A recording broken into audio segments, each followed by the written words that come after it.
I'm Ollie, and I'm a manager in Cooper Parry's corporate finance team, and I'm normally based down in London.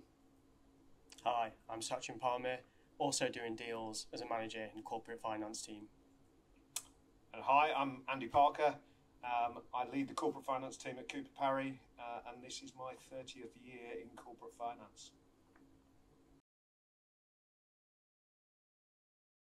So, Andy, 30 years in corporate finance. Can you tell us three things that used to happen 30 years ago that no longer happen today? Well, I'll just turn that around slightly. We're sitting on settees in the office wearing casual clothes. That would never have happened in the 1990s. Everything was suit, shirt, tie, shaved, red braces if you could manage it. That was the image for corporate finance. So it's very different now. Probably people are less focused on how you look, more about what you say and what you do. So that's a big change. One of the things was also, we do a lot in the mid-market, we work with private equity. It was a totally different environment for private equity then, a much smaller number of players.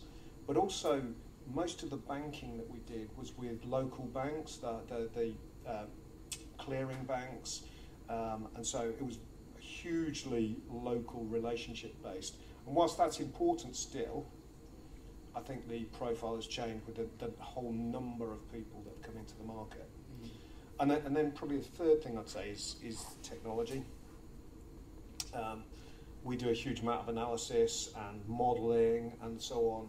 In 1991, if you were doing a complex spreadsheet, a model, it would probably take 3 hours to process through Lotus 1, 2, 3, 6 changes, and so you would be waiting for that change. So, but what it probably drove us to do was do much more of the calculation and thinking through before we put them in to see what the outcome was.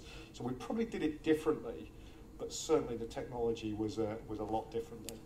Yeah. And has that technology meant deals are any slower or faster, or is it similar sort of thing? That's a very good question. I don't think it's actually changed the timetable on deals, really. I think that people needed to read more, understand more. Maybe we're a little bit more intuitive around the deals in the mid-market, but because the data wasn't as readily available, it just took a little bit longer on those fronts rather than just processing data and asking endless questions, which perhaps happens today. So Andy, it would be great if you could tell us about one thing CF related that's changed in each of the 3 decades you've worked in corporate finance. So the 90s, noughties and naughty tens. Yeah, okay. So in the 90s, I've sort of mentioned about technology was different, and it evolved very, very rapidly through the 90s, to be fair, and we were getting more and more sophisticated models and so on, and private equity was taking sort of gradually easing up the amount of influence it had on the mid-market. And I've always been in the accounting profession as part of the corporate finance. We really grew in our sophistication. Frankly, we were learning. In the late 80s, early 90s, we were learning our game, and we were making it up as we went along, I would say. And a few people might disagree with me, but I'm sure that was the case. It certainly was for me. So we were making it up as we were going along, but we were getting a bit more sophisticated. We were absolutely really understanding all the processes we were putting in place and becoming much more process-driven, probably less reliant on that one influential individual that was creating deals. And so I think that sort of early part of the 90s, that was happening. End of the 90s, we were seeing the internet revolution coming, and on into the 2000s then, that tsunami of change that the internet brought produced change in our market. So suddenly we moved away from physical data rooms where there were literally a room with files, with pieces of paper in, to a virtual data room that was stored capacity electronically. You could access, people could see what you'd read, why you'd read it, all that sort of thing. That was a whole big change during the noughties, I guess.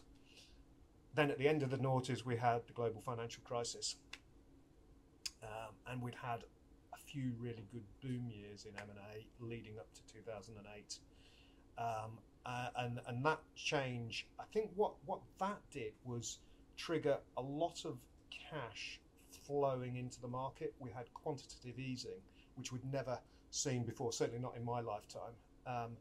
Quantitative easing, which meant there was a huge amount of cash flooding into the system, and low interest rates, frankly, globally, which pushed its way into alternative asset classes like private equity, and really pushed some growth through that marketplace.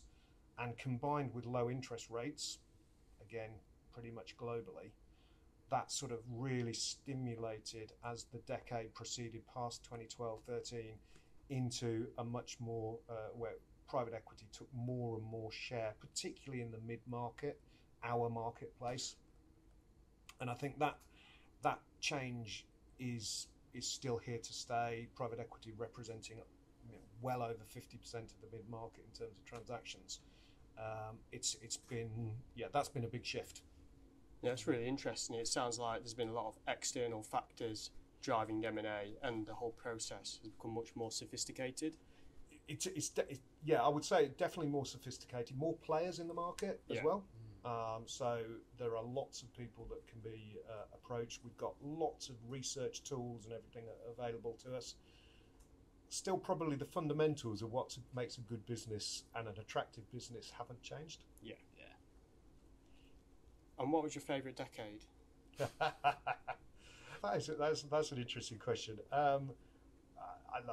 I loved the early days as we were making it up as we were going along. That felt so dynamic, so much fun.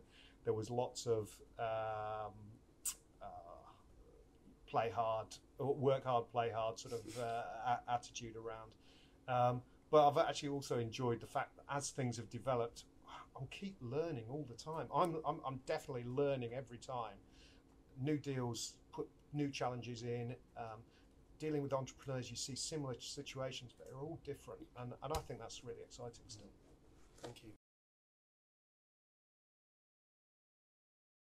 So we've spoken already about lots of the changes in the last 30 years, but can you tell us some of the things that have not changed and have stayed constant for the time you've been in corporate finance?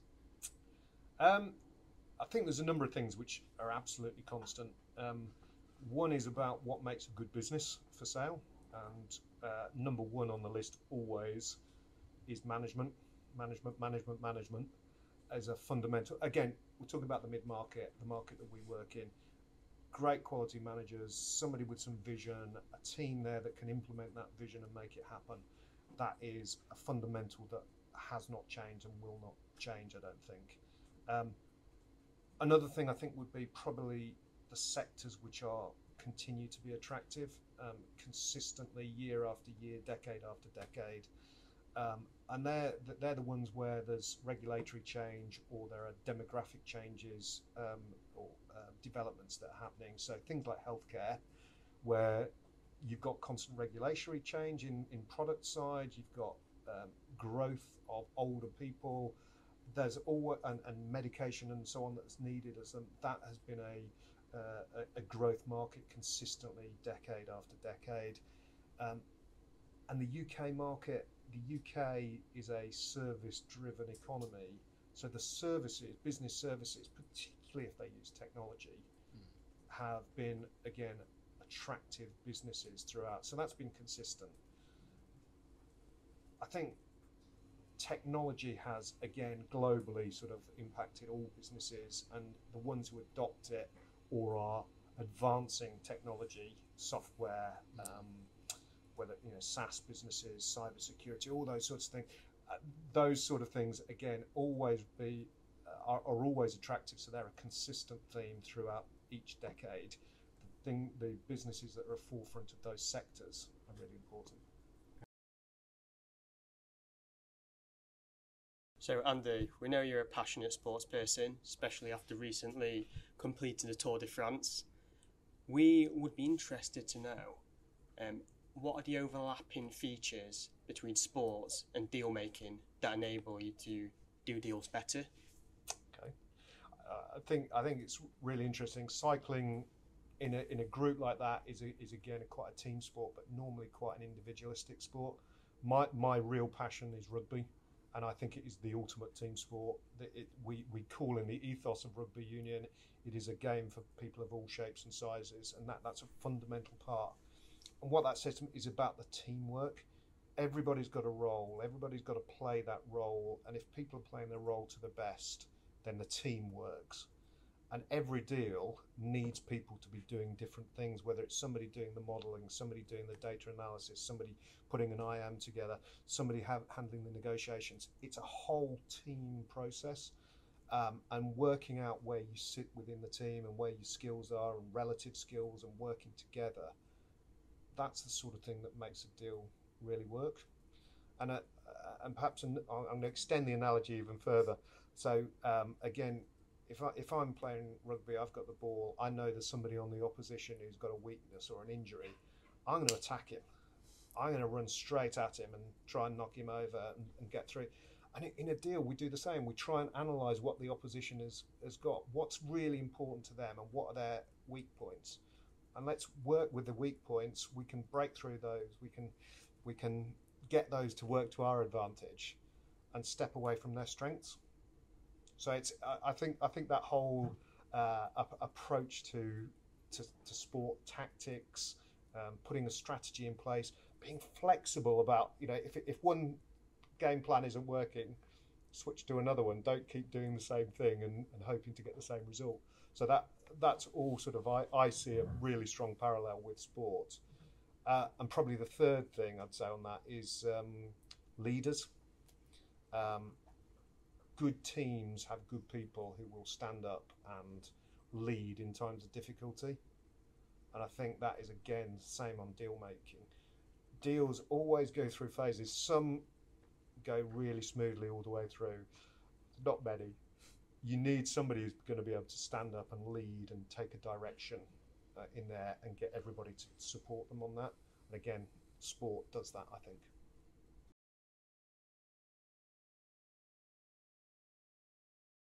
So, final question for you, Andy. In your time in corporate finance, what advice do you consistently give clients? Okay.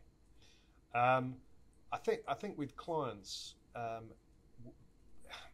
key thing is to be honest with themselves and with us as their advisors about what their real objectives are.